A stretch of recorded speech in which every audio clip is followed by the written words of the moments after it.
আজিকালি বিয়া কৰা মানুহবিলাকৰ দ্বিতীয় পত্নী এজনী থাকে। যিমানেই কাঢ়া নকৰক শাসন, এই অন্যায় বন্ধ কৰিব নোৱাৰে। যোগীবিলাকক ঋষিবিলাকক ত্যাগৰ ভাৱনা দিছে, সংসাৰৰ সুখখিনি নাই। সেইকাৰণে পাপ বহুত হ'ল, পৰুৱাটো সৰু, পাপ কম হ'ল। গতিকে ভগৱন্তই আমাক তিনিডাল নাকি লগাই থৈছে। আজিকালি কিন্তু বাপেকক মাকে পাপা বুলিহে ক'ব দিয়ে। মনু প্ৰজাপতিয়ে নাৰদক দীক্ষা দিবলৈ দিলে, প্ৰিয়ব্ৰতজাক আৰু উত্তানপাদক। আৰু নাৰদে প্ৰিয়ব্ৰত আৰু উত্তানপাদক বৰ সুন্দৰকৈ গুৰু সেৱা, মানৱ সেৱা, ৰাজ্য সেৱা, সমাজ সেৱা আৰু পৰোপকাৰমূলক সমস্ত কথা তেওঁলোকক শিকালে। দৰ্শন, মনন, জপন, ৰমন, স্মৰণ, সাধন, ভজন সমস্তখিনি শিক্ষা দিলে। বিচাৰ কি, বিবেচনা কি, আচাৰ কি, নীতি কি, আৰু এই কথা ভালকৈ বুজালে নাৰদে প্ৰিয়ব্ৰতক। নীতি এৰি অনীতিত যদি যোৱা, কথা এৰি যদি অকথা কোৱা, খাদ্য এৰি যদি অখাদ্য ভোজন কৰা, বসন এৰি যদি নিৰ্বসন হোৱা, হিতে বিপৰীত হ'ব। আৰু তুমি আকাশৰ ওপৰত মানে মূৰৰ ওপৰত আকাশখন দেখিলেও ভৰিৰ তলত মাটি নাথাকিব। নাৰদে বৰ ডাঙৰ কথা শিকালে প্ৰিয়ব্ৰতক আৰু উত্তানপাদক। কি বুলি ক'লে? হেৰা ৰাজকুমাৰহঁত, বোলে কি, নীতি এৰি যদি কেতিয়াবা অনীতিত যোৱা, কথা এৰি যদি তোমালোকে অকথা কৰা, ন্যায় বাদ দি যদি অন্যায় কৰা, খাদ্য এৰি যদি অখাদ্য ভঞ্জন কৰা, আৰু বিচাৰ এৰি যদি অবিচাৰ কৰা, সংস্কাৰ বাদ দি যদি তোমালোকে বেভিচাৰ কৰা, মূৰৰ ওপৰত আকাশখন ঠিকেই থাকিব, ভৰিৰ তলৰ মাটি নোহোৱা হ'ব, অৰ্থাৎ স্থিতি নোহোৱা হ'ব। ইমান ধুনীয়া কথা নাৰদে প্ৰিয়ব্ৰতক আৰু উত্তানপাদক শিকাইছিল। লগতে ক'লে, ঘৰলৈ অহা পিতৃ সম্বন্ধীয়, মাতৃ সম্বন্ধীয়, শিক্ষা সম্বন্ধীয়, দীক্ষা সম্বন্ধীয়, আচাৰ্য সম্বন্ধীয় সমস্তকে তুমি ভগৱান বুলি ভাবিবা। কোনে ক'লে? নাৰদে ক'লে। তৈতৰীয় উপনিষদত আমি একেখিনি কথাকেই পাইছোঁ। পিতৃ দেৱ ভৱ, মাতৃ দেৱ ভৱ, অতিথি দেৱ ভৱ, আচাৰ্য দেৱ ভৱ। অৰ্থাৎ আজি আমি এই নামঘৰৰ মজিয়াত যিসকল উপস্থিত হৈছোঁ, আমাক সকলোকে কোনে জন্ম দিছে? মাতৃয়ে। এই যে জন্ম দিছে আই, আমি মা বুলি কওঁ, মাতৃদেৱে জন্ম দিছে। মাতৃয়ে অকলে জন্ম দিছে নেকি? যিগৰাকী পুৰুষক তেওঁ স্বামী বুলি হৃদয়েৰে বৰণ কৰিছিল, আজীৱন তেওঁৰ সংগী হ'ম বুলি প্ৰতিশ্ৰুতি দিছিল বিবাহত, আৰু সেইগৰাকী স্বামীৰ নিমিত্তে মাতৃয়ে আমাক জন্ম দিলে। যাৰ নিমিত্তে মাতৃয়ে আমাক জন্ম দিবলৈ সক্ষম হ'ল, তেওঁৰ পিতৃ দেৱতা। দেৱতা শব্দৰ পৰা দেউতা শব্দ হৈছে, কিন্তু দেৱতা শব্দৰ পৰা পাপা হোৱা নাই দেই। আজিকালি কিন্তু বাপেকক মাকে পাপা বুলিহে ক'ব দিয়ে। তেতিয়াহ'লে মাকে নিজৰ ল'ৰা ছোৱালী পাপী বুলি ক'ব কিয় শিকাই নিদিয়ে? বাপেক যদি পাপা হ'ব, তেতিয়াহ'লে তেওঁক পাপী বুলি মাতিব শিকাই দিব লাগে। মই ভাবোঁ আমাৰ যদি জাতীয়তাবাদ আছে, তেতিয়াহ'লে নিশ্চয় পাপা পাপী নিশিকাব।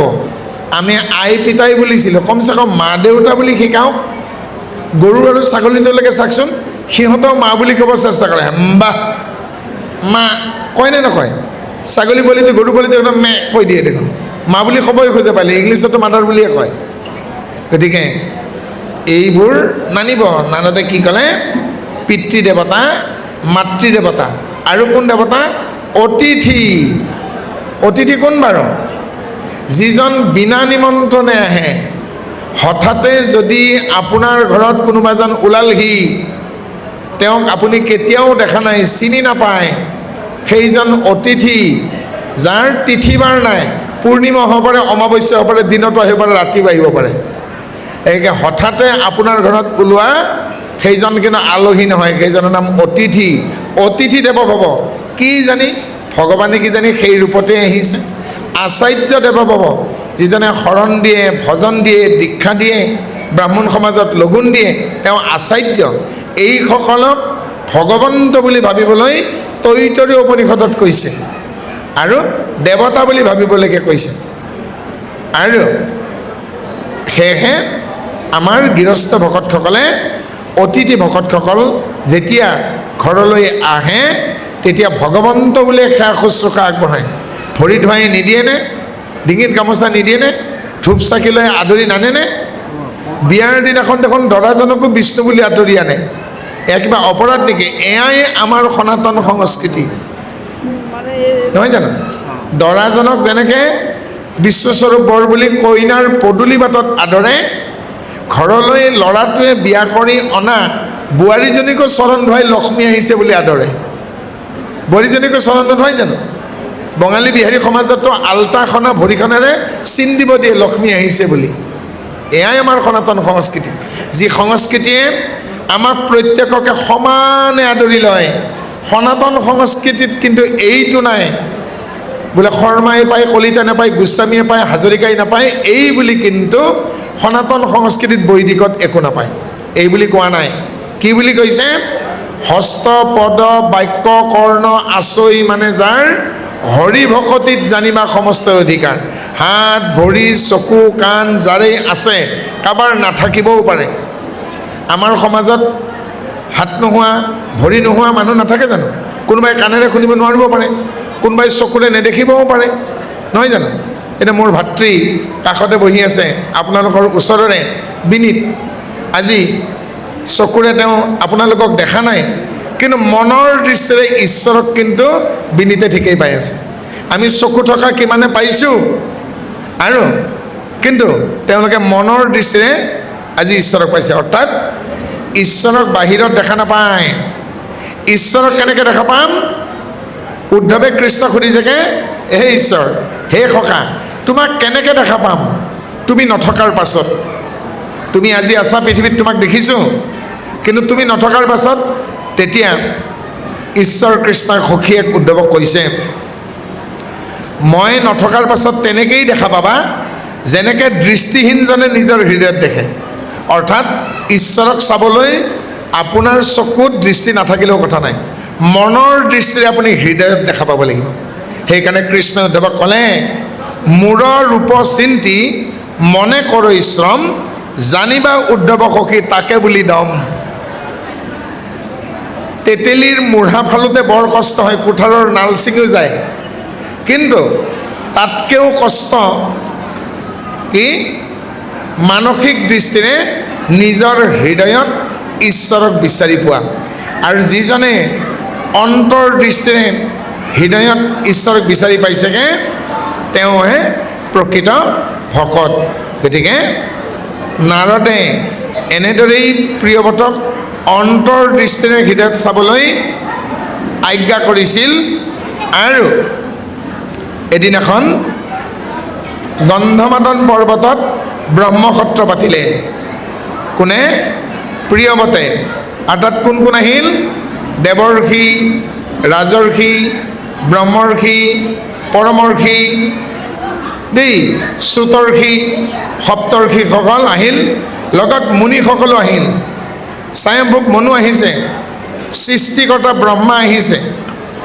আৰু এই ব্ৰহ্মসত্ৰত সমস্তখিনি ভিৰ কৰিলে। পাদ্য অৰ্ঘ আচমনি লৈ প্ৰিয়ৱত ৰজাই তেওঁলোকক আদৰিছে। আৰু প্ৰিয়ৱত ৰজাই কি কৰিছে?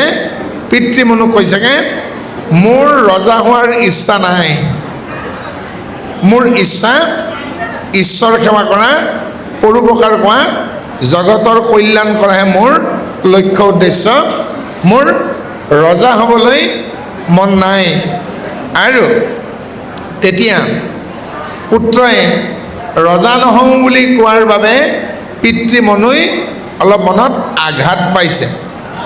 আৰু হুয়ুক নিপতিবা তুমি পৃথিৱীত অসুয়াই এৰিয়া আজ্ঞা কৰিবে উচিত।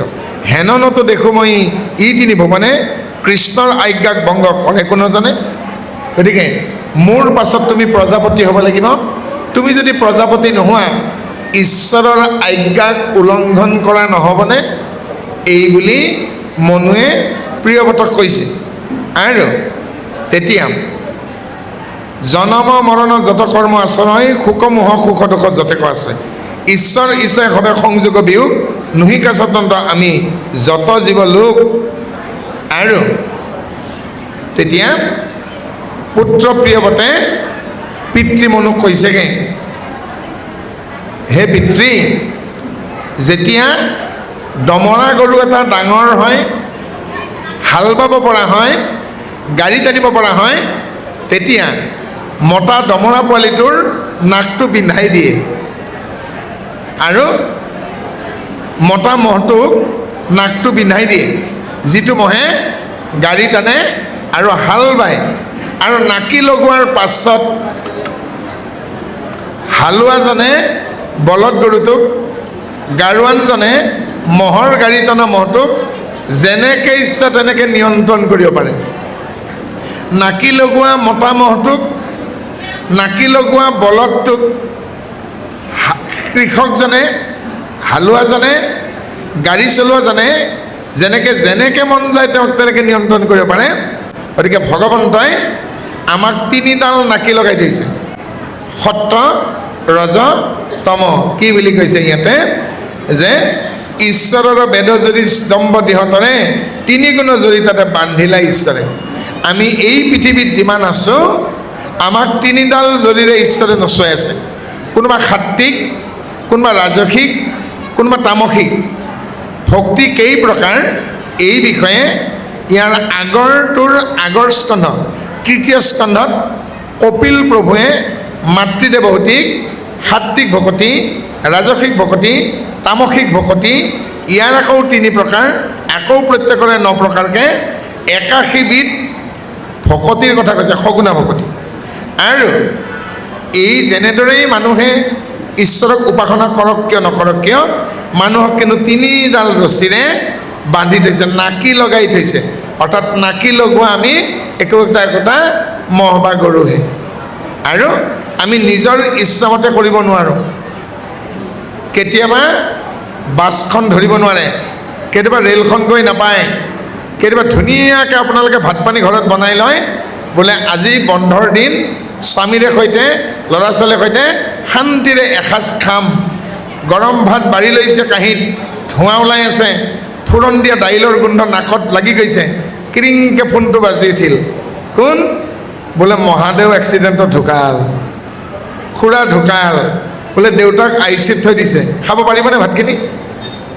গতিকে দিছোঁ ধন চাইছোঁ মন, ঈশ্বৰৰ ইচ্ছাত সকলো হয়, আমি নাকি লগোৱা প্ৰাণীৰ দৰে বুলি কৈছে। গতিকে কিন্তু ঈশ্বৰ স্বয়ং এই তিনিডাল নাকিৰ পৰা তেওঁ কিন্তু বিৰত।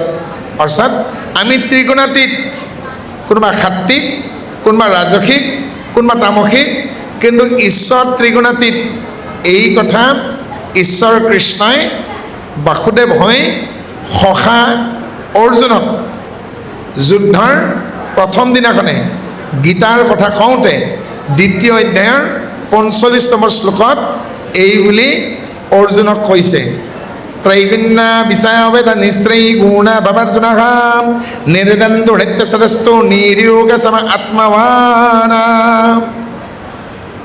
হে অৰ্জুন, যত দেখা শুনা মানে 3 গুণৰ ভিতৰ সবে পক্ষী আছে মোৰ অভ্যন্তৰ। অৰ্থাৎ এই চাৰিওফালে উৰি থকা টিপচী চৰাইটোৰ পৰা গৰুৰ পক্ষীলৈকে, দুবৰিডালৰ পৰা একদম বৰগছজোপালৈকে, দৰিকণাটোৰ পৰা তিমি মাছটোলৈকে, হালোৱা সজোৱাৰ পৰা, কাঠমিস্ত্ৰী বাঢ়ৈটোৰ পৰা ৰাষ্ট্ৰপতিলৈকে, এই উৰণ বুৰণ গজন ভ্ৰমণ 4মুঠি জীৱ। 4মুঠি জীৱৰ আকাৰ আকৃতি যিয়ে নহওক, হে ৰাজন, তুমি নিশ্চয়কৈ জানিবা আত্মা কিন্তু একেই। আত্মাৰ আকৃতি নাই আৰু চাইজ নাই।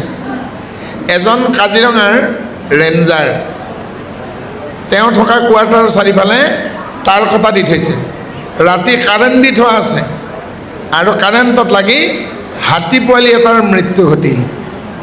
আৰু ৰেঞ্জাৰজনৰ পত্নীৰ ভৰিৰ গছকত এটা পৰুৱাৰ মৃত্যু হ'ল। এতিয়া ৰেঞ্জাৰজনৰ ছোৱালীয়ে মোক ফোন কৰিছে ৰাতিপুৱা, ছাৰ গণ্ডগোল এটা হ'ল বোলে। কি? ৰাতি কাৰেণ্ট দি থওঁতে দেউতাৰ কেম্পাছৰ কাৰেণ্টত লাগি হাতী এটা মৰিল, আৰু মায়ে বিচনাৰ পৰা নামি আহোঁতে পৰুৱা এটা গছকত মৰিল। ছাৰ পাপ কাৰ কিমান হ'ল। এতিয়া ছোৱালীজনীয়ে ভাবিছে হাতীটো ডাঙৰ সেইকাৰণে পাপ বহুত হ'ল, পৰুৱাটো সৰু পাপ কম হ'ল। নহ'ব, কেলকুলেটৰ উলিয়াই ল'ব লাগিব। সেই পৰুৱাটো সৰু হ'লেও পৰুৱাটোৰ গাত কিমানমান বেক্টেৰিয়া আছিল, পৰুৱাটো মাৰি পেলাওঁতে গছকি যদি বেক্টেৰিয়াকেইটাও মৰি গ'ল সেইকেইটাও কাউণ্টিং হ'ব।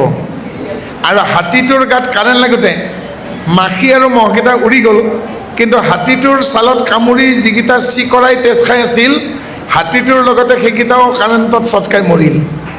আৰু হাতীটোৰ পেটত কোটি কোটি পেলু আছিল, ফিটা পেলু আৰু হাকুটা পেলু, সেইকেইটাও যদি মৰিল সেইখিনিও প্লাছ হ'ব, তেতিয়াহ'লে কিমান পাপ হ'ল।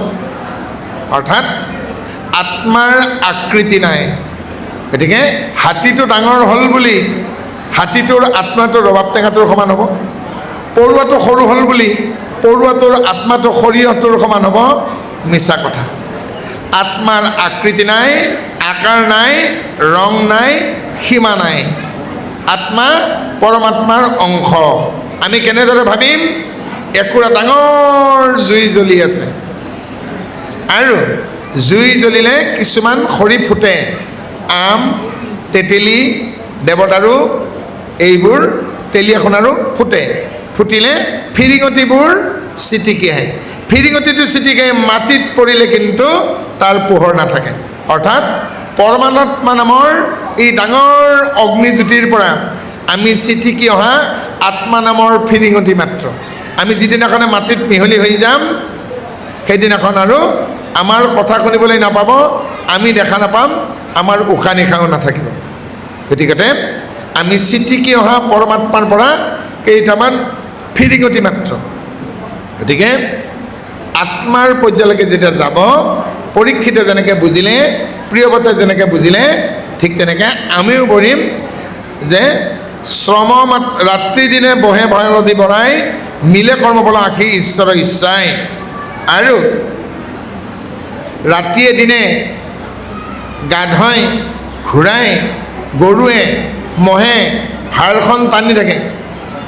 গৰুৱে গাড়ী টানে, ঘোঁৰাই গাড়ী টানে, মহে গাড়ী টানে, গাধই গাড়ী টানে।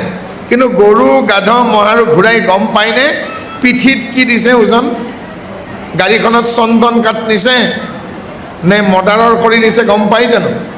যেনেকৈ গাড়ী টনা জন্তুবোৰে গাধকে আদি কৰি তেওঁলোকৰ পিঠিত কি বোজা দিছে গম নাপায়, ঠিক সেইদৰে ডেকা হ'লেও গাভৰু হ'লেও যাৰ বিচাৰ আৰু বিবেচনা শক্তি নাই, সংসাৰ ধৰ্ম কি নাজানে, আধ্যাত্মিক জ্ঞান কি বুজি নাপায়, তেওঁ সংসাৰ কৰে মাত্ৰ ভোগৰ নিমিত্তে, তেওঁ কিন্তু ঈশ্বৰ কৰ্ম, আধ্যাত্মিক কৰ্ম একো কৰিব নোৱাৰে, যাৰ বাবে সংসাৰত বৰ কষ্ট পায়, বৰ কষ্ট পায়।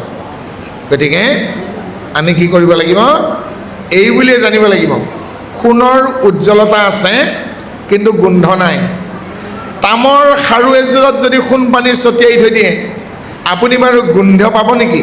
শুঙি পেলাই গম পাব নেকি এয়া তামৰ খাৰু নে সোণৰ খাৰু? সোণৰ উজ্জ্বলতা আছে, গোন্ধ নাই। চন্দন কাঠ আটাইতকৈ দামী, পূজাটো লাগে, শ্মশানতো লাগে, কিন্তু চন্দন গছৰ ফুল কিন্তু পূজাত নালাগে। কালি দুৰ্গা, লক্ষী, সৰস্বতী, ব্ৰহ্মা আৰু বহুত কিবা কিবি তুলসী পাত লাগিলেও কিন্তু চন্দন গছৰ ফুল কোনোবা পূজাত লাগে বুলি আমি কিন্তু পোৱা নাই। গতিকে সকলোকে সকলো বস্তু দিয়া নাই। সন্যাসীবিলাকক, যোগীবিলাকক, ঋষিবিলাকক ত্যাগৰ ভাৱনা দিছে, সংসাৰৰ সুখখিনি নাই। আপোনালোক সংসাৰী মানুহ, আপোনালোকক সংসাৰৰ সুখখিনি দিছে, কিন্তু ত্যাগৰ ভাৱনা ঈশ্বৰে দিয়া নাই। কিন্তু যিদিনাখনেই ঋষিমুনিৰ দৰে আপোনালোকে ত্যাগৰ ভাৱনা পাব, সেইদিনাখন আপোনালোকৰ ঋষিমুনি হৈ যাব। কাৰণ সেইদিনাখন আপোনালোকৰ হৃদয়লৈ, মনলৈ, চিত্তলৈ দিব্য গুণবিলাক আহিব। কেতিয়া আহিব দিব্য গুণবিলাক? যি পিতৃয়ে, যি মাতৃয়ে ঘৰলৈ অহা আলহীক, অতিথিক, পিতৃসকলক, মাতৃসকলক, আচাৰ্যসকলক ভগৱন্ত বুলি জ্ঞান কৰি সেৱা কৰে, সন্মান কৰে, সেইসকলৰ সন্তানেও তাকেই কৰিব। যিসকল পিতৃ মাতৃয়ে ঘৰলৈ অহা আলহী, অতিথি, পিতৃসমন, মাতৃসম্বন্ধীয়, পিতৃ মাতৃৰ লগত একেলগে থাকিবলৈ টান পায়, বেজাৰ পায়, শ্ৰদ্ধা কৰিবলৈ টান পায়, তেওঁলোকৰ ল'ৰা ছোৱালীয়ে ৰাক্ষস, দৈত্য, জবন হ'ব। অকণমান আগতে পটকী বাপ জনাই ৰাক্ষস দৈত্য জবন একেই মাক আৰু মাহীয়েকৰ জেঠীয়েকৰ সন্তান বুলি কোৱা নাই জানো? গতিকে পিতৃ মাতৃয়ে যি সংস্কাৰ দিব ল'ৰা ছোৱালীয়ে তাকেই পাব। গতিকে সেইসকল ল'ৰা ছোৱালীয়ে অভব্য আচৰণ কৰে, ব্যভিচাৰ কৰে, সন্মান নজনায়, স্থিতি নজনায়, নিজৰ আত্মসন্মানো নাৰাখে, চেল্ফ ৰেচপেক্ট। আৰু কোনে বাৰু? সেইসকলেই যিসকলৰ পিতৃয়ে এইবোৰ নকৰে। আমাৰ দেউতাই যেতিয়া আগে আগে হাল বাই গৈছিল, এতিয়া মাটি ৰোৱাৰ বতৰ, হাল বাইছিল আৰু আমাক কৈছিল মোৰ পিছে পিছে আহি থাক। আৰু তেতিয়া আমিও নতুনকৈ হাল শিকা, নতুন বলদ এহাল লৈ বুটি নাঙল এখনেৰে আমিও দেউতাৰ পিছে পিছে হাল বাইছিলোঁ। কেতিয়াবা মূৰত জাপিটো আছিল, কেতিয়াবা নাছিল। আমি সহ্য কৰিবলৈকে শিকিছিলোঁ, সহ্য কৰিবই লাগিব। এই 8 বিঘাৰ কেম্পাছটো নামঘৰৰ, মই অনুমান কৰিছোঁ দেই, এই নামঘৰৰ কেম্পাছটো নিচিনা 8 বিঘামান মাটি আছে। এই 8 বিঘামান মাটিত ভালে কেইজোপা মই ফুল দেখিছোঁ অহাৰ পৰা। কিন্তু এই জেঠমহীয়া আজি 15 তাৰিখ ৰ'দৰ পোহৰ পৰি কিন্তু ফুলবোৰৰ পাতবোৰ কিন্তু পুৰি যোৱা নাই। সূৰ্যৰ পোহৰ পৰি এই জেঠমহীয়া এই প্ৰচণ্ড ৰ'দত কিন্তু আমি জাতি লৈছোঁ, ফেনৰ তলত আছোঁ, ছাতি লৈছোঁ, এচিৰ তলত বহিছোঁ, কিন্তু ফুলৰ পাতবোৰ কিন্তু পুৰি যোৱা নাই। ৰ'দৰ পোহৰত যেনেকৈ ফুলৰ পাতবোৰ, গছৰ পাতবোৰ পুৰি নাযায়, ৰ'দৰ পোহৰৰ পৰা গছে শালুক সংশ্লেষণ পদ্ধতিৰে খাদ্য তৈয়াৰ কৰে। ঠিক তেনেদৰে পিতৃ মাতৃৰ কেতিয়াবা টান কথাৰ পৰা আমি ভৱিষ্যতৰ আমি সোপান ৰচিব লাগিব। গতিকে গছে যেনেকৈ সূৰ্যৰ প্ৰচণ্ড তাপ সহ্য কৰে, পিতৃ মাতৃৰ টান কথা আমি সহ্য কৰিবই লাগিব। আৰু যদি নকৰোঁ তেতিয়াহ'লে আমি জীৱন বাটত বিৰাট কষ্ট পাম, বিৰাট কষ্ট পাম। মোৰ কথা কোৱা নাই, চাণক্যই কৈ গৈছে দেই। গতিকে আমাৰ অকণমানি ভাইটিটো লখিমপুৰৰ পৰা আহিছিল, শাৰীৰিকভাৱে কিমান সুস্থ নহয়, আশীৰ্বাদ কৰিব, মানে চৰ্দি হৈ আছেগৈ। গতিকে আপোনালোকৰ ভৱিষ্যত প্ৰজন্ম, আৰু আমি ভাবোঁ এনেকৈ ভৱিষ্যত প্ৰজন্মৰ কান্ধত যদি আমি খোলটো দিব পাৰোঁ, কণ্ঠত যদি বৰগীত দিব পাৰোঁ, লোকগীত যদি আওৰাব দিব পাৰোঁ, শংকৰী নৃত্য যদি নাচিব পাৰে, আমি ভাবোঁ যিটো ল'ৰাই ডিঙিত খোলটো লৈছে সি নিশ্চয় মদৰ বটলটো নল'ব। এই নিচাটো দিয়ক, যি নিচাটোত পইচাৰ খৰচ নহয়। এই ভাগৱত শিকাওঁতে, নাম শিকাওঁতে, বৰগীত শিকাওঁতে মোৰ সন্মুখত এতিয়া কালিন্দী ভোমোৰাৰ পৰিচালক বহি আছে, প্ৰসন্নমণি বৰা। গতিকে স্বাধীনতা সংগ্ৰামী, এওঁলোকক সেই কণ কণ মাকে কোচাত লওঁতেই আইগৰাকী বৰাণী আয়ে বৰগীত গোৱাইছিল, যাৰ কাৰণে আজি বৰগীত গাব পাৰিছে। দেউতাকে লগতে নামত বহাই লৈছিল, আজি তেওঁ নামাচাৰ্য। যদি দেউতাকে নিশিকালেহেঁতেন তেওঁ নাম গাব পাৰিলেহেঁতেন নে? নহয়নে? আৰু সেনেকেই মই কৈছোঁ, আমি যেতিয়া এই নিচাটো লগাই দিম, যি নিচাত টকা পইচা খৰচ নহয়, তেওঁ আৰু টকা পইচা খৰচ কৰি কৰা নিচা নকৰে। গতিকে সদায় নিগেটিভ ভাবি থাকিলে নহ'ব। আজি হাজাৰ হাজাৰ ডেকা ল'ৰা ছোৱালীয়ে ডিঙিত খোলটো লৈছে, সত্ৰীয়া নাচ শিকিছে, শংকৰী নৃত্য শিকিছে, মাটি আখৰা শিকিছে, আমাৰ সংস্কৃতি উজ্জীৱিত হৈছে। আমি আশাৰ ফালে চাওঁচোন, আমি ভাবোঁচোন আমি এজাক নতুন জোনাকী পৰুৱা পাম। চন্দ্ৰৰ পূৰ্ণিমাৰ দৰে আকাশ জিলিকাব নোৱাৰিলেও নিজৰ চৌপাশটো জিলিকাব, নিজৰ লক্ষ্যত উপনীত হ'ব। গতিকে এনেকেই অকণ অকণকৈ আগবাঢ়ি যাওকচোন। আজি সুমধুৰ কণ্ঠৰে কুলি কেতেকীয়ে চ'ত ফাগুন মাহত ৰুণ দিয়া দি তেওঁ সেনেকৈ সুললিত কণ্ঠৰে আপোনালোকক আপ্লুত কৰা নাইনে দেই? সেই অকণমানি ভাইটিটোক দেখি আৰু সৰু সৰু বাকী ল'ৰা ছোৱালীবিলাকে উৎসাহ নাপাবনে দেই? গতিকে আমি এনেকেই উৎসাহিত হ'ব লাগিব। কেৱল সদায় নেতিবাচক বিয়োগাত্মক কথা ক'লেই নহ'ব। কিন্তু মই এটা কথা কওঁ দেই, আপোনালোকে বেয়া নাপাব। আজিকালি বিয়া কৰা মানুহবিলাকৰ দ্বিতীয় পত্নী এজনী থাকে, সেইজনী কিন্তু হাত ভৰি নাথাকে। হাত ভৰি নথকা দ্বিতীয় পত্নীজনীৰ নাম কি বাৰু? মোবাইলটো। ঘৈণীয়েককো ইমান মৰম নকৰে কিজানি, এই মোবাইলটোক ইমান মৰম কৰে। আৰু বিবাহিত নাৰীবিলাকৰ এয়া আকৌ দ্বিতীয় স্বামী নহয় জানো মোবাইলটোৱে? এই দ্বিতীয় স্বামী আৰু এই দ্বিতীয় পত্নীটোৱে খাই মাৰিছে। মোৰ ভাষাত ইয়াৰ নাম মিছা কথা কোৱা মেচিন দেই। গতিকে এইটোৰ ব্যৱহাৰটো অকণমান কমাব, ৰাতি শুই থাকোঁতে লগত নল'ব। যেনেকৈ চিপছ খালে ল'ৰা ছোৱালীবিলাকে এপেকেট খালে আৰু এপেকেট খাব মন যায়, যেতিয়া ল'ৰা ছোৱালীবোৰে বোৱাৰীবোৰে এই মোবাইলৰ ৰিলবোৰ চাব তেতিয়া কিন্তু তেওঁলোকৰ টোপনি কমি যায়, ধৈৰ্য কমি যায় আৰু তেওঁলোকে নজনাকৈ খিংখিঙীয়া হৈ যায়। সেইকাৰণে মই কৈছোঁ ইয়াৰ ব্যৱহাৰটো অকণমান কমাব, আৰু ৰাতি যদি ইয়াকে চাই থাকে টোপনি যাব কেতিয়া। সেইকাৰণে এতিয়া ল'ৰা ছোৱালীয়ে দেৰিকৈ সাৰ পায়, আৰু কাৰোবাৰ এই মোবাইল চাই থাকোঁতে তামিলনাডুত মুখ্যমন্ত্ৰীয়ে 3টাক ছাছপেণ্ড কৰিছে। কামৰ সময়ত মোবাইল চাই আছিল, ডিউটিত ফাঁকি দিছিল, হয়নে? গতিকে এইটোৰ কাৰণে বহুত কিবা কিবি হৈছে। গতিকে ব্যৱহাৰটো অকণমান কমাব, নহ'লে কিন্তু ই বিবাহিত স্বামীবিলাকৰ দ্বিতীয় পত্নী আৰু বিবাহিত নাৰীবিলাকৰ দ্বিতীয় স্বামী হৈছে। এইটোৰ লগতো পৰকীয়া প্ৰেম হৈছে, হোৱা নাই জানো? এক্সটাৰ্নেল মেৰিটেল এফেয়াৰ্ছ বুলি ক'লে এক্সট্ৰা মেৰিটেল এফেয়াৰ, পৰকীয়া প্ৰেম। সংসাৰবোৰ যেনেকৈ পৰকীয়া প্ৰেমৰ কাৰণে নষ্ট হৈছে, ইয়াৰ কাৰণেও বহুত সংসাৰ নষ্ট হৈছে, নাই হোৱা জানো?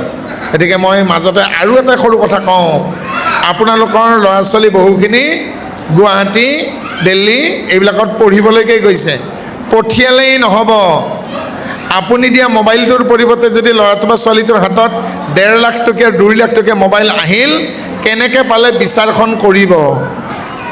বয়স বাঢ়াৰ লগে লগে চুলি আৰু কাপোৰ দীঘল হ'ব লাগে নাৰীসকলৰ। এতিয়া বয়স বঢ়াৰ লগে লগে যদি চুলি চুটি হৈ যায়, কাপোৰ চুটি হৈ যায়, অকণমান লেকামডাল অভিভাৱকে টানিব।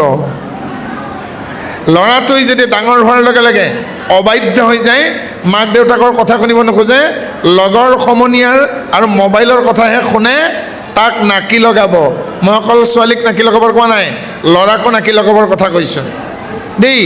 আৰু যিদিনাখনে আমাৰ অসমৰ মূল্যৱান এই সোণখেৰীয়া মাটিবোৰ বন্ধকত দিয়া বন্ধ কৰিম আৰু নিজে তাতে খেতি বাতি আৰু কিবা কিবি কৰিম, তেতিয়া অসমখন আমাৰ হৈ থাকিব।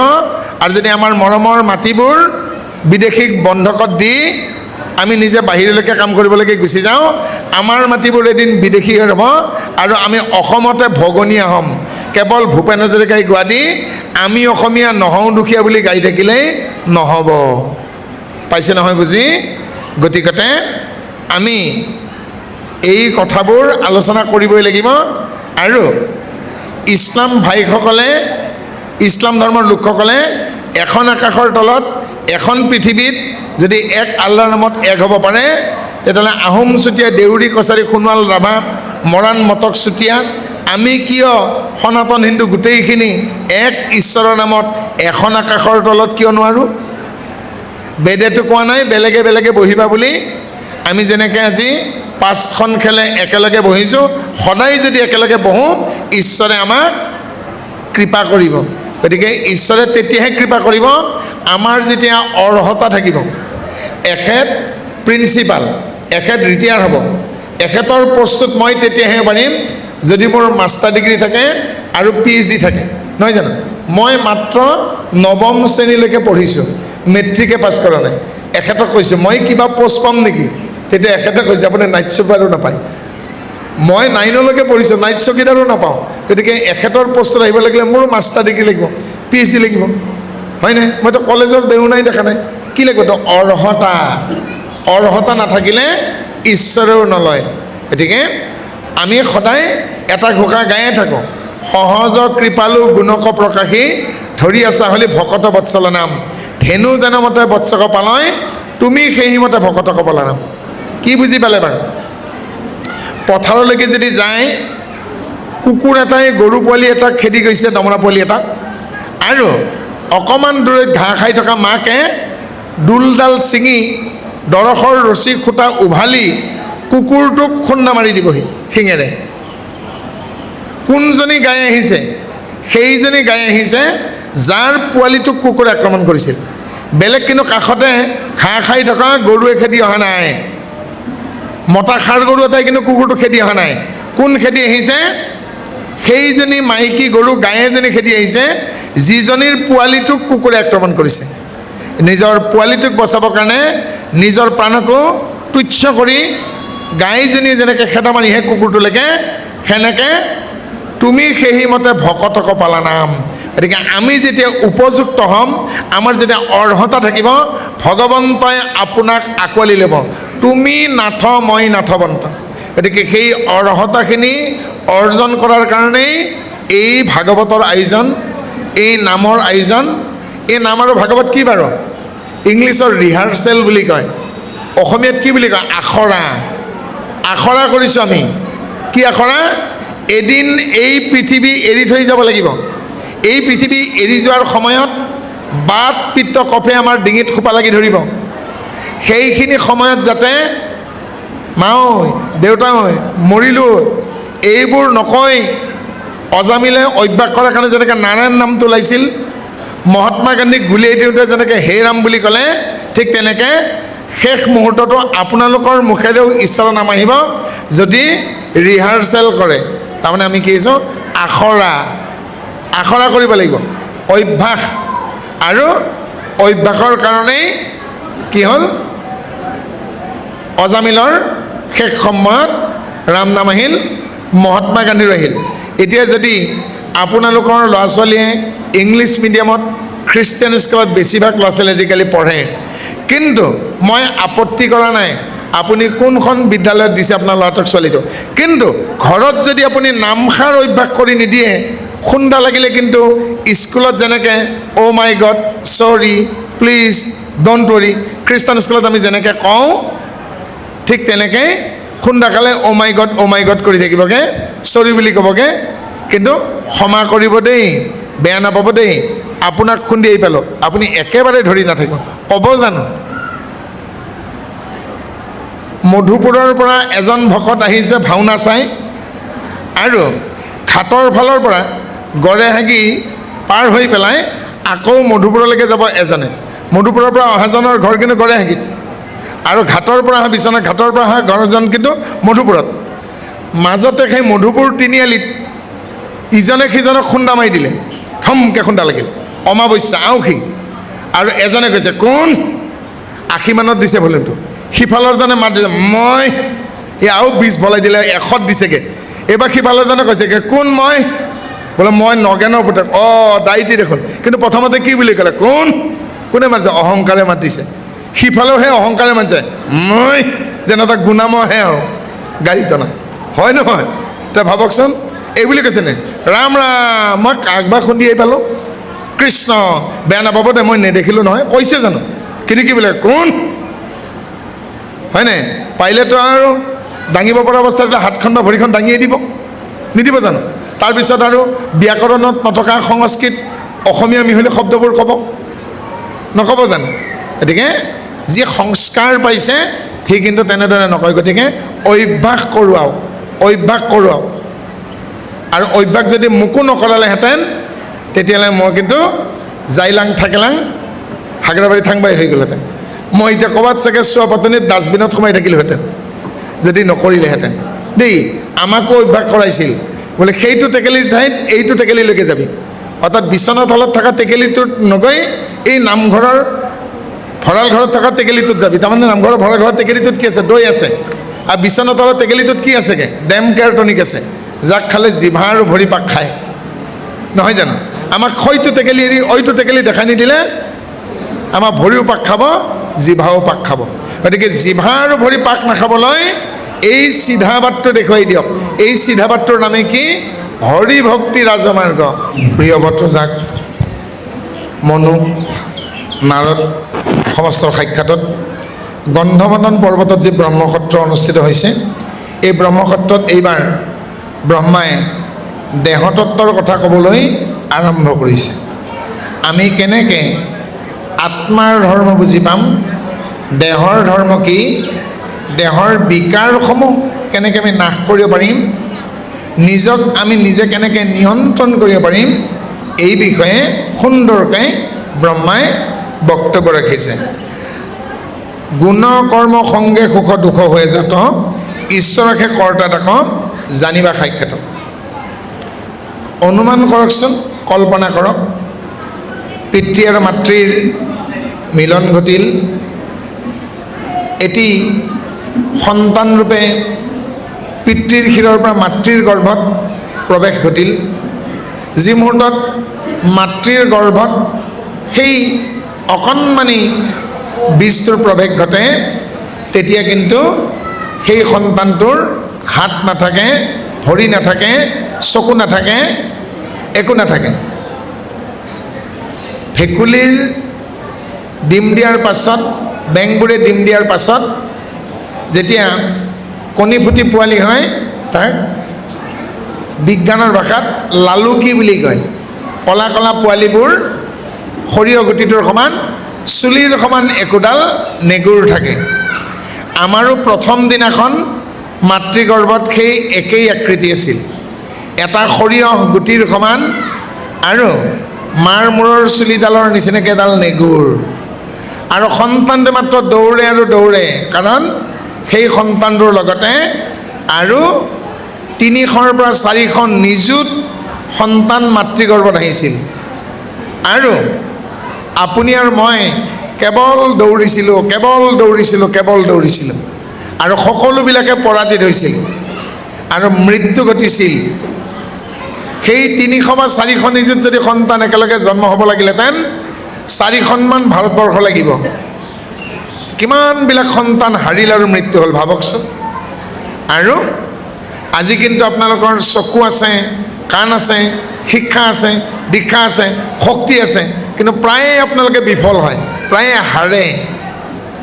কিন্তু যেতিয়া জিকিছিল তেতিয়া আপুনি চকু নোহোৱাকৈও দৌৰিছিল, ভৰি নোহোৱাকৈও দৌৰিছিল।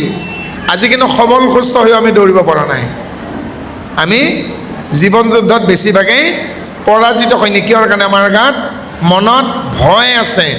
যিদিনাখন ভয় এৰি অভয় চৰণত আহিব, সেইদিনাখন আপুনি আকৌ জিকিব।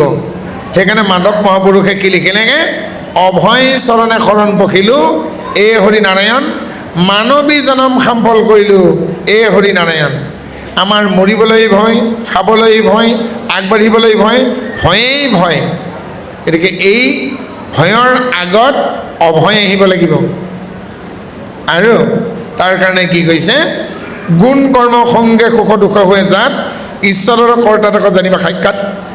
যিদিনাখনেই আমি আমাৰ মাতৃৰ গৰ্ভত স্থিতি ল'লোঁ, সেইদিনাখনেই আমাৰ বহুত বায়ু আছে। কি কি বাৰু? এতিয়া বিজ্ঞানৰ ভাষাত ক'ব লাগিলে কি ক'ব লাগিব? Oxygen, carbon dioxide, nitrogen, helium, hydrogen, ক্ৰেনন, জেনন, ৰেডন, ক্ৰিপ্টন। এয়া বিজ্ঞানৰ ভাষাত পিৰিয়ডিক টেবুল, পৰ্যাপিত তালিকাৰ মতে। আৰু যদি আমি শাস্ত্ৰৰ ভাষাত ক'ব যাওঁ, সনাতন বৈদিক শাস্ত্ৰৰ মতে পাণ, অপান, ব্যান, কৃকৰ, কুৰ্ম, দেৱদত্ত, ধনঞ্জয়, এই বায়ুৰ ভিতৰত আটাইতকৈ শেষ বায়ুৰ নাম হ'ল ধনঞ্জয় বায়ু। ধনঞ্জয় বায়ুৱে কি কৰে? আপোনাৰ আগৰ জীৱনৰ যিখিনি বাকী প্ৰাৰব্ধ, সেইখিনি আনি গৰ্ভতেই আপোনাক জমা দিব। গতিকে জীয়াই থকা, কষ্ট পোৱা, দুখ পোৱা, ভোক লগা, পিয়াহ লগা, এইবোৰ দেহটোৰ ধৰ্ম। কৃষ্ণ কৰাওঁতা আত্মাটোৰ ধৰ্ম নহয়। আত্মা সুখ দুখৰ লগত কচুপাতৰ পানীৰ দৰে একেবাৰেই লিপ্ত নহয়। গতিকে দেহৰকে ধৰ্ম এইটো জানিবা নিশ্চিত। স্বীকাৰ কৰি তাতে পৰে সংসাৰত ইহাৰৰ দৃষ্ট নানা শুনা মতে। গতিকে এইবোৰ দেহৰ ধৰ্ম, দেহৰ লগতেই থাকি আত্মাটো যে আছে এই বুলি স্বীকাৰ কৰক। আমাৰ গাত বতাহ লাগি আছে, ফেনবোৰ চলি আছে, তাৰমানে চকুৰে নেদেখিলেও বতাহ আছে, বায়ু আছে। সেনেকৈ আমি চকুৰে নেদেখিলেও যেনেকৈ বায়ু আছে বুলি আমি পতিয়ন গৈছোঁ, সেনেকৈ সুখ, শান্তি, আত্মসন্তুষ্টি আৰু ঈশ্বৰ আমাৰ হৃদয়তে আছে বুলি আমি নিজকে পতিয়ন জনাব লাগিব।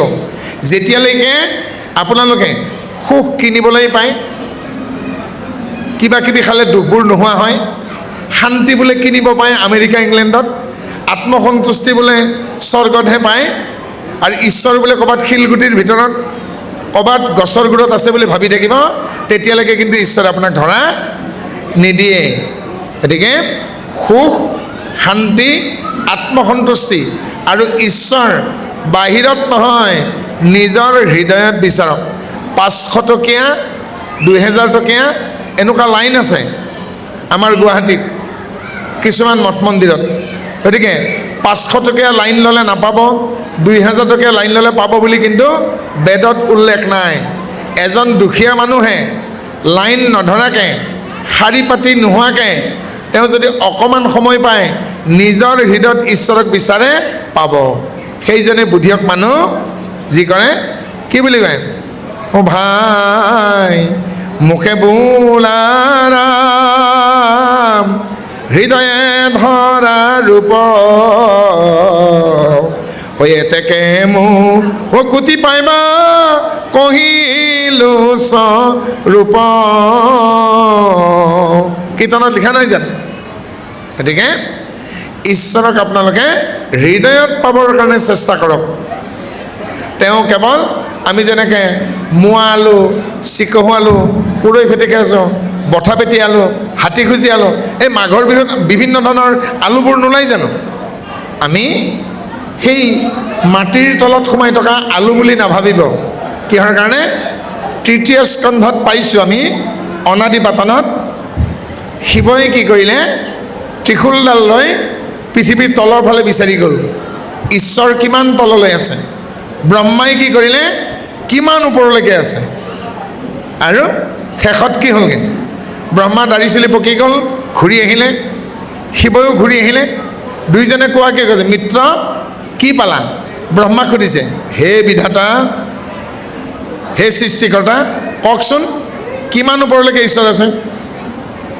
বোলে উৰহীৰ আগপালেও ঈশ্বৰ কিমান ওপৰলৈকে আছে মই সীমাটো নাপালোঁ। শিৱক ক'লে, আপুনি কি কৰিলে? বোলে মই গৈ আছোঁ তললৈকে, গৈ আছোঁ তললৈকে। বোলে তেওঁৰ শিপাডাল কিমান তললৈকে আছে নাপালোঁ। অৰ্থাৎ তেওঁ কিমান তললৈ, কিমান ওপৰলৈ, কিমান সোঁফালে, কিমান বাওঁফালে, সীমা নাই। এটুকুৰা মাটি একতা হওক বা এবিঘা হওক, ৱাল দিবও পাৰি, বেৰ দিবও পাৰি, কিন্তু আত্মাটোৰ চাৰিফালে, পৰমাত্মাৰ চাৰিফালে, ঈশ্বৰৰ চাৰিফালে আপুনি মই বেৰ দিব নোৱাৰোঁ। যাৰ কাৰণে ব্যাসে বেদত লিখিলে, কি বুলি লিখিলে? অনুৰণীয়ান মহৎমহীয়ান। ঈশ্বৰ সূক্ষ্মতকৈও সূক্ষ্ম আৰু বিশালতকৈও বিশাল। আপোনালোকে যে কাপোৰ চিলাই বেজীটো ধেমালিতে দৰাক যে সোধে, আলি আলিয়ে যাই মূৰ দাঙি দাঙি চাই, সোধে নে নোসোধে? গতিকে কাপোৰ চিলোৱা বেজীটোৰ আগটোত কলেৰা নামৰ বেমাৰৰ বেক্টেৰিয়া 500 বেক্টেৰিয়াই কাপোৰ চিলোৱা বেজীটোৰ আগত বহিব পাৰে। 500 বেক্টেৰিয়া যদি বহিব পাৰে, সেই অকণ অকণ ক্ষুদ্ৰ ক্ষুদ্ৰ বেক্টেৰিয়াবিলাকে খাবলগীয়া খাদ্যবোৰ আৰু কিমান সৰু হ'ব? আমি পিন্ধা চশমাই কাম নিদিব, হয়নে? এতিয়া গড়েহাগিখন বিশ্বনাথ চাৰিআলিত আছে, বিশ্বনাথখন বিশ্বনাথ জিলাত আছে, এইখন অসমত আছে। অসমখন মানে আমাৰ এই সাতভনী নাই জানো? আছে ইয়াতে। আৰু এই পূৰ্বাঞ্চলখন ক'ত আছেগৈ? চিকেন নেকৰ সৈতে ভাৰতত লাগি আছে। ভাৰতখন এছিয়াত আছে, এছিয়াখন পৃথিৱীত আছে, পৃথিৱীখন সৌৰজগতত আছে, সৌৰজগতখন হাতীপতিত আছে, হাতীপতিখন মহাহাতীপতিত আছে। তাৰপিছত যদি মোক নাতিটোৱে সোধে মহাহাতীপতিখন ক'ত আছে ককা, মই উত্তৰ দিবতো নোৱাৰিমেই। সেই তেজপুৰৰ পগলা ফাটেকত সোমাই থাকিব লাগিব গৈ পেলাই। কাৰণ মোক যদি এই বুলি সোধে, এই যে বেজীৰ আগত থকা বেক্টেৰিয়াকেইটাই খোৱা খাদ্যবোৰ কিমান চেণ্টিমিটাৰ হ'ব সেইটোও ক'ব নোৱাৰোঁ, আৰু মহাহাতীকেইখনতকৈ পিছত ক'ত আছে মই তাকো ক'ব নোৱাৰোঁ। অৰ্থাৎ ঈশ্বৰ সূক্ষ্মতকৈও সূক্ষ্ম, বিশালতকৈও বিশাল, মাইক্ৰতকৈও মাইক্ৰ, মেক্ৰতকৈও মেক্ৰ। আজিৰ ভাষাত কৈছোঁ, অনুৰণীয়ান মহৎমহীয়ান। গতিকে তেওঁ সেই অদ্ভুত পৰিচালনাৰ শক্তিৰে আমাক পৰিচালনা কৰি আছে। আমাক গৰ্ভতেই ধনঞ্জয় বায়ুৱে প্ৰাৰব্ধখিনি জমা দিছে, আৰু সেইখিনিক লৈ আমাৰ আৰম্ভ হৈছে। আৰু বাকীবোৰ সংস্কাৰ আহিব। প্ৰাৰব্ধ, আৰব্ধ, অনাৰব্ধ, ক্ৰিয়মান, এইবোৰ নাই জানো? এই প্ৰাৰব্ধ, আৰব্ধ, অনাৰব্ধ, ক্ৰিয়মান আটাইখিনি সংস্কাৰ, যাক ইংৰাজী ভাষাত কাৰ্মিক ডেপ বুলি কয়। কোনোবা যদি এটা ইংৰাজী বিভাগত পঢ়া মানুহ আছে, এই কথাখিনি তেওঁ গুগলত কাৰ্মিক দেৱ বুলি ক্লিক কৰিলেই চেপ্টাৰ ওলাই আহিব দেই। আৰু এই কাৰ্মিক দেৱ অৰ্থাৎ প্ৰাৰব্ধ, আৰব্ধ, অনাৰব্ধ শেষ নোহোৱালৈকে এই পৃথিৱীত আপুনি আহি থাকিবই লাগিব। হাতীটোক গা ধোৱাৰ নিচিনা নহ'ল জানো? ইমান কষ্ট কৰি মাওঁতে ঘঁহি পিহি গা ধুৱাই দিয়ে, অলপ পিছত আকৌ ধূলি মাকতি ছটিয়াই লয়। গতিকে আমি ইমান কষ্ট পাইছোঁ পৃথিৱীত, ইমান অভিজ্ঞতা হৈছে, তাৰ পাছতো যদি ঘূৰি পেলাই সেই নকৰিবলগীয়া কামবিলাকেই কৰোঁ, নক'বলগীয়া কথা সোপাই পাতি থাকোঁ, আকৌ পৃথিৱীত আহি থাকিব নালাগিব জানো? গতিকে এই পৃথিৱীত যদি আপুনি আকৌ আহিব নালাগে, নক'বলগীয়া কথাবোৰ বাদ দিয়ক, অখাদ্যবোৰ বাদ দিয়ক, অনীতি বাদ দিয়ক, অন্যায় বাদ দিয়ক, ব্যভিচাৰ বাদ দিয়ক, আচাৰত ধৰক, বিচাৰখন পাব, বিবেচনা শক্তি লাগ দিব, দিব্য গুণসমূহে আপোনাক ক্ৰিয়া কৰিব, আৰু এদিন আপুনি দিব্য নাৰী বা দিব্য সেৱক বা দিব্য পুৰুষ হ'ব। You become the divine servant of the almighty God. একেখিনি কথাই খ্ৰীষ্টিয়ানসকলেও গীৰ্জাত পাতে। Until and unless you did not define yourself as a divine servant of the almighty God, it is never completed. You need to be come down this eternal earth again and again. একেখিনি কথাই তেওঁলোকে পাতে গীৰ্জাত, সেইখিনি কথাই আমি ভাগৱতত পাতিছোঁ। গতিকে আপুনি দিব্য পুৰুষ হৈ যাব, দিব্য মহিলা হৈ যাব, দিব্য নাৰী হৈ যাব, দিব্য সেৱক হৈ যাব এজন। কেতিয়া? যিদিনাখন আপুনি সেৱা সুখ কি বুজি পাব, ছাৰ্ভিচিং এটিচিউড। আৰু সেৱা সুখৰ অৰ্থ বিচাৰি নোপোৱাৰ কাৰণে আজিৰ তাৰিখত প্ৰায় সকলো বৃত্তিৰ মানুহে স্বাৰ্থ পৰিছে। কেৱল মাটিৰ দালাল কেইটাই নহয়, আৰু দালাল বহুত আছে। ব্লাড বেংকত যাওক তাতো দালাল, কিডনী বেংকত যাওক তাতো দালাল, মণ্ডল অফিচত যাওক, মণ্ডলটো কি ক'বগৈ বোলে ইয়াত নলওঁ, বাথৰুমত যাওক তাত CC কেমেৰা নাই। গতিকে যিমানেই কাঢ়া নকৰক শাসন, এই অন্যায় বন্ধ কৰিব নোৱাৰে যেতিয়ালৈকে আমি নিজেই চিধা নহওঁ। গতিকে তাকে কি কৈছে যে স্বীকাৰ কৰি এটাতো পৰে সংসাৰত, স্বীকাৰ কৰি ল'ব দিছে আমাক দেহৰ ধৰ্ম আৰু আত্মাৰ ধৰ্ম পৃথক পৃথক। এহিমতে সুখ দুখে ঈশ্বৰ ইচ্ছাই আৰু শুনিও কবাব কহোঁ বিমাই বুলিবা জীৱনমুক্ত হবে কি কাৰণে সুখ দুখ ভোগ নানা কৰজনে। গতিকে সুখ ভোগেই যদি আমাৰ লক্ষ্য হয়, আমি জানো প্ৰকৃত স্থায়ী শান্তি পাম? আমি অস্থায়ী শান্তিৰ কাৰণে কামবোৰ কৰোঁ। কোনোবাই অলপ নিচা কৰে অস্থায়ী শান্তিৰ কাৰণে, কিন্তু স্থায়ী শান্তি আমি কেতিয়া পাম? যেতিয়া আমি প্ৰত্যাশাবাদ দিম, উভতাই বিচৰা আশাবাদ দিম, প্ৰত্যাশাবাদ দিম। যেতিয়া আমি হতাশ নহ'ম, যেতিয়া আমাৰ কামনা বাসনাবোৰক আমি নিয়ন্ত্ৰণ কৰিব পাৰিম আৰু আশাক পিঠি দিব পাৰিম। আশাক পিঠি নিদিয়ালৈকে নিৰাশা ঈশ্বৰৰ সন্মুখীন হ'ব নোৱাৰে বুলি মাধৱ পুৰুষে ঘোষণা কৰি দিছে। নিৰাশা ঈশ্বৰৰ কৃষ্ণ তাহাংক সন্মুখ ভৰিল, আশাক যিজনে পিঠি দিল। আৰু আশাৰ মুখামুখি হোৱা বাবেই ধৰ্মৰাজ যুধিষ্ঠিৰে ৰাজ্য হেৰুৱালে, ধন হেৰুৱালে, পত্নীৰ মান মৰ্যাদা হানি হ'ল, আৰু বহুত ইমানেই যদি তেওঁ ধৰ্মিষ্ঠ আছিল তেতিয়াহ'লে জুৱা খেলিব কিয় গৈছিল? গতিকে মানুহ সৎ হ'লেই নহ'ব, সম্পূৰ্ণকৈ অসৎ কৰ্মৰ পৰা, অসৎ ভাৱনাৰ পৰা আঁতৰি আহিব লাগিব। সেইকাৰণে আমাৰ সনাতন বৈদিক ধৰ্মত সেই 1000 বছৰ আগতেই, লাখ বছৰ আগতেই প্ৰাৰ্থনা কৰিছিল। কি বুলি প্ৰাৰ্থনা কৰিছিল? আসাতো মা সৎগামায়াম, তামাসো মা জ্যোতিৰ্গামায়াম, মৃত্যু মা অমৃতম গামায়াম, ওম শান্তি শান্তি শান্তি। কিমতে ভকতি কৰিব তোমাত হৰিহ